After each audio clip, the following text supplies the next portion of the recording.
So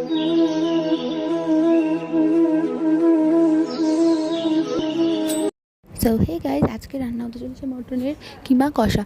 তো এখানে সবার প্রথমেই রয়েছে মাটনের কিমা, তারপর রয়েছে কেটে ছোটো ছোটো টুকরো করে রাখা আলু, টমেটো বাটা, পেঁয়াজ বাটা, আদা বাটা, রসুন বাটা, আর হলুদ গুঁড়ো, লঙ্কার গুঁড়ো, নুন, চিনি, তেজপাতা। তো চলো রান্নাটা শুরু করা যাক। তো সর্বপ্রথম কড়াইতে সর্ষের তেল নিয়ে তাতে একদম সামান্য পরিমাণ নুন আর হলুদ দিয়ে তেলটা গরম হয়ে গেলে তার মধ্যে দিয়ে দিতে হবে কেটে টুকরো করে রাখা আলু। তো সেটা দিয়ে আলুটা ভালো মতো করে ভেজে নিতে হবে, আলু ভাজারি মতো।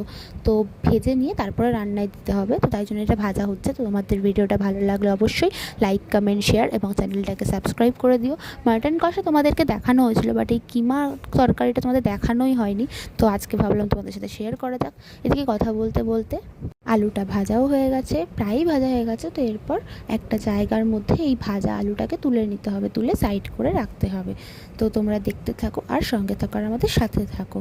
তো এরপর ওই কড়াইতেই আরেকটু পরিমাণ তেল নিয়ে তার মধ্যে তেজপাতা দিয়ে তারপর দিয়ে দিতে হবে সমস্ত মশলা, অর্থাৎ হলুদ গুঁড়ো, লঙ্কার গুঁড়ো, নুন, চিনি, টমেটো বাটা, পেঁয়াজ বাটা, আদা বাটা ও রসুন বাটা সব একসাথে দিয়ে দিতে হবে। দিয়ে তারপর দিতে হবে কিমাটা।